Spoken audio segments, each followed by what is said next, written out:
Hi everyone, I hope you are doing well. अभी हम linear density find out करने जा रहे हैं एफसीसी के लिए, और जो डायरेक्शन है वो है 110। इसके अलावा 100 एंड 111 डायरेक्शन के लिए लीनियर डेंसिटी एफसीसी के लिए हम फाइंड आउट कर चुके हैं इस क्रिस्टल स्ट्रक्चर के लिए।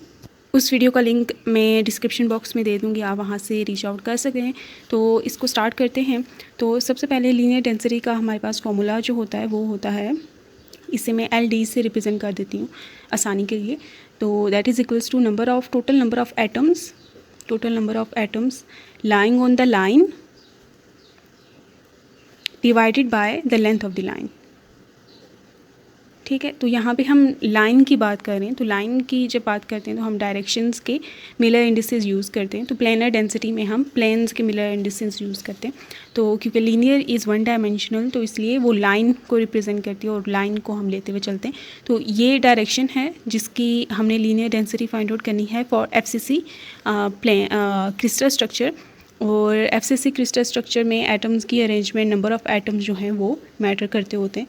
तो देखते हैं, ये मैं क्रिस्टल स्ट्रक्चर बना रही हूँ।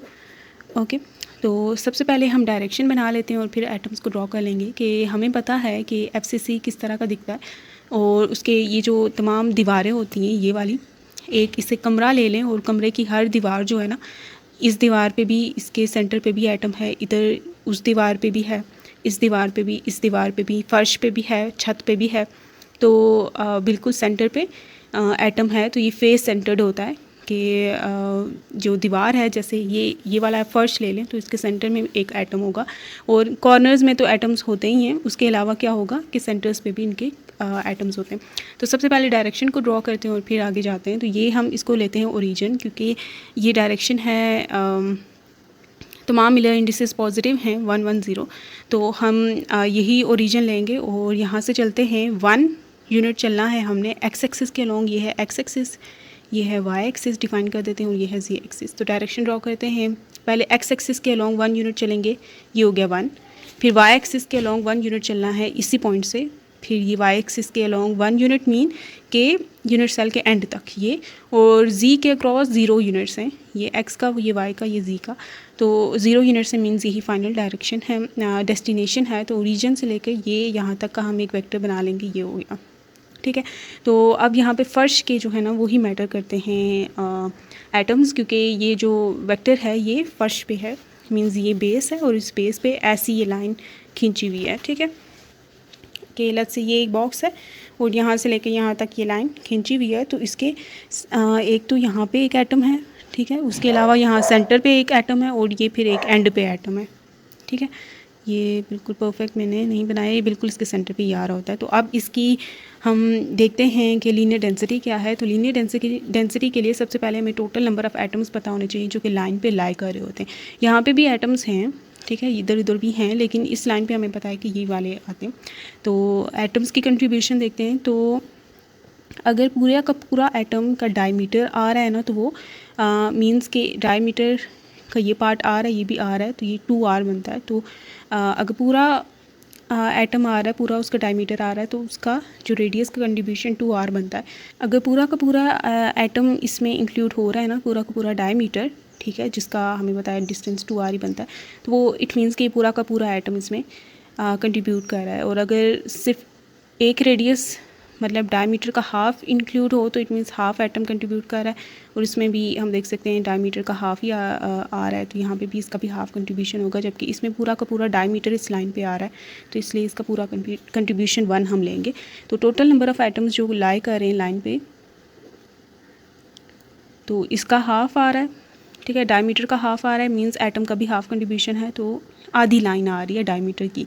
तो क्योंकि लीनियर डेंसिटीज़ है ना, तो यहाँ पे हम लाइन, जो डायमीटर की लाइन की टर्म में हम देखते होते हैं कि एटम कितना कंट्रीब्यूट कर रहा है। अगर पूरा डायमीटर आ रहा है तो एक पूरा एटम कंट्रीब्यूट करेगा, उसकी जगह 1 लिखेंगे। अगर आधा डायमीटर आ रहा है तो उसका हाफ़ कंट्रीब्यूशन, अगर अब 1/3 आ रहा है तो डायमीटर का 1/3 पार्ट आ रहा है तो 1/3 कंट्रीब्यूशन एंड सो ऑन। तो यहाँ पे ये रेडियस आ रहा है, बिल्कुल इसका रेडियस क्या होता है, हाफ़ द डायमीटर, तो हाफ़ इसका कंट्रीब्यूशन प्लस इसका पूरा कंट्रीब्यूशन 1 प्लस इसका भी हाफ़ कंट्रीब्यूशन। ठीक हो गया। और डिवाइडेड नहीं, ये तो हम सिर्फ atom total number of atom find out कर रहे हैं। 1/2 + 1/2 होता है 1, और ये 1 पहले से था, तो ये 2 एटम्स नेट कंट्रीब्यूट कर रहे हैं 110 डायरेक्शन में।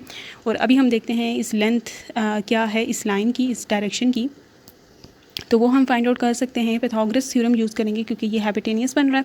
ये लेंथ ए होती है और ये लेंथ भी ए होती है, क्यूब है ना, तो इसकी ये वाली लेंथ्स होती हैं जो कि यूनिट सेल के अलोंग होती हैं, ये सारी की सारी ए होती हैं, इक्वल इन लेंथ होती हैं।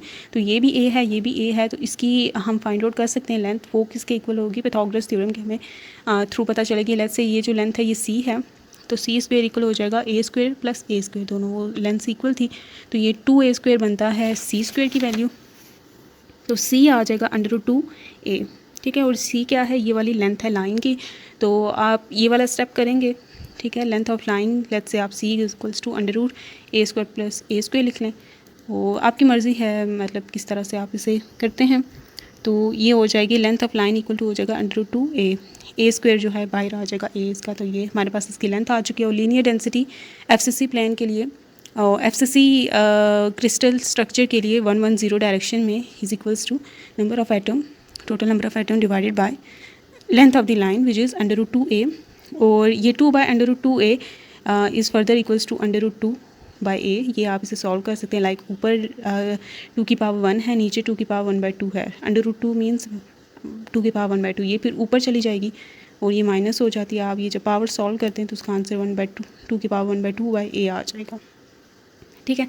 तो आप इसे FCC के लिए जो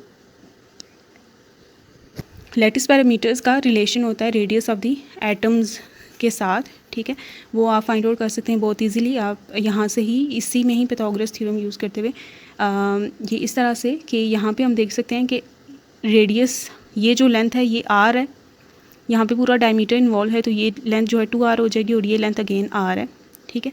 तो ये टोटल लेंथ क्या हो जाएगी इन सब का सम, तो r + 2r + r ये 4r हो जाएगा।